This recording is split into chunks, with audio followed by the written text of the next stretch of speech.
ನಮ್ಮ Sahyadri news channel ಅನ್ನು YouTube, Facebook ಹಾಗೂ ಇನ್ಸ್ಟಾಗ್ರಾಂನಲ್ಲಿ ನೋಡಿ. ಸಬ್ಸ್ಕ್ರೈಬ್, ಲೈಕ್ ಮತ್ತು ಶೇರ್ ಮಾಡಿ ಪ್ರೋತ್ಸಾಹಿಸಿ. ದಿನ ನಾವು ಸೆಪ್ಟೆಂಬರ್ 15ನೇ ತಾರೀಕು ಭಾನುವಾರ, ಇದೇ ಭಾನುವಾರ ಅಂತಾರಾಷ್ಟ್ರೀಯ ಪ್ರಜಾಪ್ರಭುತ್ವ ದಿನವನ್ನ ಆಚರಿಸ್ತಾ ಇದ್ದೀವಿ. ಇದು ರಾಜ್ಯ ಸರ್ಕಾರದ ಒಂದು ಆದೇಶದ ಮೇರೆಗೆ ಇಡೀ ರಾಜ್ಯದಲ್ಲಿ ಬೀದರಿಂದ ಹಿಡಿದು ಬೆಂಗಳೂರುವರೆಗೂ ನಿರಂತರವಾಗಿ ಮಾನವ ಸರಪಳಿ ಮಾಡಿ ನಾವು ಅಂತಾರಾಷ್ಟ್ರೀಯ ಪ್ರಜಾಪ್ರಭುತ್ವ ದಿನವನ್ನು ಆಚರಿಸೋದಕ್ಕೆ ಹಾಗೂ ಜನರಲ್ಲಿ ಸಂವಿಧಾನದ ಬಗ್ಗೆ, ಪ್ರಜಾಪ್ರಭುತ್ವದ ಬಗ್ಗೆ ಅರಿವು ಮೂಡಿಸೋದಕ್ಕೆ ಕಾರ್ಯಕ್ರಮನ ಹಮ್ಮಿಕೊಂಡಿದ್ದೀವಿ. ಈ ನಿಟ್ಟಿನಲ್ಲಿ ನಮ್ಮ ಶಿವಮೊಗ್ಗ ಜಿಲ್ಲೆಯಲ್ಲಿ ಭದ್ರಾವತಿಯಿಂದ ಅಂದ್ರೆ ಚಿಕ್ಕಮಂಗ್ಳೂರಿಂದ ಮಾನವ ಸರಪಳಿ ಬಂದು ಭದ್ರಾವತಿಯಲ್ಲಿ ಜಾಯಿನ್ ಆಗಿ ಭದ್ರಾವತಿಯಿಂದ ಶಿವಮೊಗ್ಗದಿಂದ ಮತ್ತೆ ದಾವಣಗೆರೆಗೆ ಅದು ಮುಂದುವರಿಯುತ್ತೆ. ನಮ್ಮ ಜಿಲ್ಲೆಯಲ್ಲಿ 60 ಕಿಲೋಮೀಟರ್ ಮಾನವ ಸರಪಳಿ ಮಾಡಬೇಕು ಅಂತೇಳಿ ನಾವು ನಿರ್ಧಾರ ಮಾಡಿದ್ದೀವಿ. ಸರ್ಕಾರದಿಂದ ಕೂಡ ಆದೇಶ ಆಗಿದೆ. ಅದೇ ರೀತಿ ಈ ಮಾನವ ಸರಪಳಿ ಮಾಡೋದ್ರಲ್ಲಿ ಇದ್ರ ಜೊತೆಗೆ ಘನ ಸರ್ಕಾರದವರು ಅರಣ್ಯ ಇಲಾಖೆಯಿಂದ ಮರಗಳನ್ನ ನೆಡಬೇಕು, ಸಸಿಗಳನ್ನ ನೆಡಬೇಕು ಅನ್ನೋದು ಕೂಡ ನಿರ್ಧಾರ ಮಾಡಿದೀವಿ. ಎಲ್ಲೆಲ್ಲಿ ಸಾಧ್ಯ ಆಗುತ್ತೆ ಅಲ್ಲಿ ನಾವು ಸಸಿಗಳು ಕೂಡ ನೆಡ್ತಾ ಇದೀವಿ. ಅದಲ್ಲದೆ ಈ ಮಾನವ ಸರಪಳಿ ಮಾಡೋದಕ್ಕೆ ನಮ್ಗೆ ಕನಿಷ್ಠ ಏನಿಲ್ಲ ಅಂದ್ರೂ 60ರಿಂದ 65,000 ಜನಗಳು ಅವಶ್ಯಕತೆ ಇರುತ್ತೆ. ನಾಗರಿಕರು ಪಾರ್ಟಿಸಿಪೇಟ್ ಮಾಡಬೇಕು. ಈ ನಿಟ್ಟಿನಲ್ಲಿ ನಾವು ಕೆಲವು ಕಾರ್ಯಕ್ರಮಗಳನ್ನ ಹಮ್ಮಿಕೊಂಡಿದೀವಿ. ಮೊದಲನೇದಾಗಿ ಎಲ್ಲಾ ಶಾಲಾ ಕಾಲೇಜಿನ ವಿದ್ಯಾರ್ಥಿಗಳನ್ನ ಸೆಪ್ಟೆಂಬರ್ 15ನೇ ತಾರೀಕು ಅಂದ್ರೆ ಭಾನುವಾರ ಬೆಳಿಗ್ಗೆ 9 ಗಂಟೆಗೆ ಮಾನವ ಸರಪಳಿ ಮಾಡೋದಕ್ಕೆ ನಾವು ಆಗ್ಲೇ ಆಯೋಜಿಸ್ಕೊಂಡಿದ್ದೀವಿ. ಇಡೀ ಶಿವಮೊಗ್ಗ ಮತ್ತೆ ಭದ್ರಾವತಿ ತಾಲೂಕಿನಲ್ಲಿ ಎಲ್ಲೆಲ್ಲಿ ಶಾಲಾ ಕಾಲೇಜ್ಗಳು ಇದಾವೆ ಅವ್ರನ್ನೆಲ್ಲರೂ ನಾವು ಆಗ್ಲೇ ಮೀಟಿಂಗ್ ಮಾಡಿ ಅವ್ರಿಗೆ ನಾವು ಕೆಲಸನ ಕೂಡ ಕೊಟ್ಟಿದ್ದೀವಿ. ಅದೇ ರೀತಿ ಕಾಲೇಜ್ ಆದ್ಮೇಲೆ ಇದು ನಮ್ಮ ಹಾಸ್ಟೆಲ್ ಅಲ್ಲಿ ಇರುವಂತ ಮಕ್ಕಳು ಯಾರಿದ್ದಾರೆ ಅವ್ರಿಗೂ ಕೂಡ ಪಾಲ್ಗೊಳ್ಳೋದಕ್ಕೆ ಸಂಪೂರ್ಣವಾಗಿ ನಾವು ಕ್ರಿಯೋಜನೆ ಮಾಡ್ಕೊಂಡಿದೀವಿ.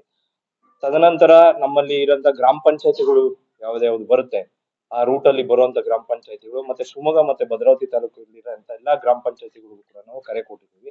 ಗ್ರಾಮ ಪಂಚಾಯತಿಯಿಂದ ಅಲ್ಲಿನ ಸದಸ್ಯರು ಮತ್ತೆ ಅಧ್ಯಕ್ಷರು, ಉಪಾಧ್ಯಕ್ಷರು ಕೂಡ ನಾವು ಆಗ್ಲೇ ಒಂದು ಸಭೆ ನಡೆಸಿ ಅವ್ರಿಗೂ ಕೂಡ ಗ್ರಾಮ ಪಂಚಾಯತಿ ವ್ಯಾಪ್ತಿಯಲ್ಲಿ ಬರುವಂತ ಎಲ್ಲಾ ನಾಗರಿಕರನ್ನ ಸೇರೋದಕ್ಕೆ ನಾವು ವ್ಯವಸ್ಥೆ ಮಾಡ್ಕೊಂಡಿದ್ದೀವಿ. ಶನಿವಾರ ಬೆಳಿಗ್ಗೆ 9 ಗಂಟೆಗೆ ನಾವು ಮಾನವ ಸರಪಳಿ ನಾವು ಮಾಡ್ತೀವಿ. ಮಾನವ ಸರಪಳಿ ಮಾಡಿದ ನಂತರ 9:37ರಿಂದ 9:40ಕ್ಕೆ ನಾಡಗೀತೆ ಇರುತ್ತೆ.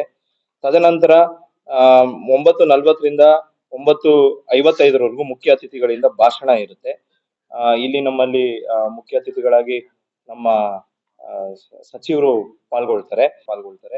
ತದನಂತರ 9:55ರಿಂದ 9:57ವರೆಗೂ ಸಂವಿಧಾನದ ಪ್ರಸ್ತಾವನೆಯನ್ನು ಓದ್ತೀವಿ. ಮಾನವ ಸರಪಳಿಯಲ್ಲಿ ಯಾರ್ಯಾರು ಪಾಲ್ಗೊಂಡಿರ್ತಾರೆ ಅವರು ಅಲ್ಲೇ ನಿಂತ್ಕೊಂಡು ಸಂವಿಧಾನದ ಒಂದು ಪೀಠಿಕೆಯನ್ನು ಓದ್ತಾರೆ. ನೆಕ್ಸ್ಟ್ ಸ್ತ್ರೀಶಕ್ತಿ ಗುಂಪುಗಳು, ಶಾಲಾ ಮಕ್ಕಳು, ಕಾಲೇಜ್ ಮಕ್ಕಳು ಇವರು ಭಾಗವಹಿಸ್ಲಿ, ಮತ್ತೆ ಮುಂದಿನ ನಾಗರಿಕರು ಸಹಿತ ಇದರಲ್ಲಿ ಭಾಗವಹಿಸ್ಲಿ ಅಂತ ಹೇಳಿ ಉದ್ದೇಶ ಇಟ್ಕೊಂಡಿದ್ದೀವಿ.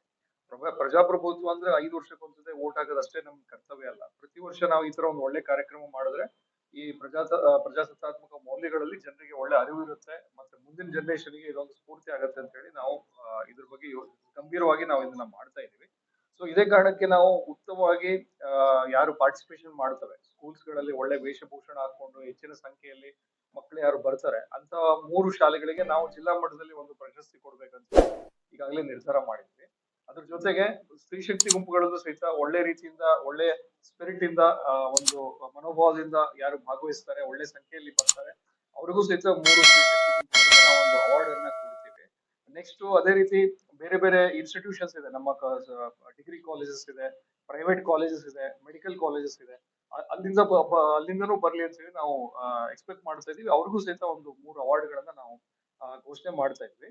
ಅದೇ ತರ ನಾವು ಯಾರು ಈ ತರ ಎಲ್ಲಾ ಪ್ರೈವೇಟ್ ಇನ್ಸ್ಟಿಟ್ಯೂಷನ್ಸ್, ಸಂಘ ಸಂಸ್ಥೆಗಳು ಅವ್ರಿಗೂ ಸಹಿತ ಒಂದು ಈಗಾಗಲೇ ಸಭೆ ನಡೆಸಿ ನಾವು ಅವರಿಗೆಲ್ಲ ಈ ಕಾರ್ಯಕ್ರಮದಲ್ಲಿ ಭಾಗವಹಿಸ್ಲಿಕ್ಕೆ ಈಗಾಗಲೇ ಅವರಿಗೆ ಕೇಳ್ಕೊಂಡಿದ್ವಿ.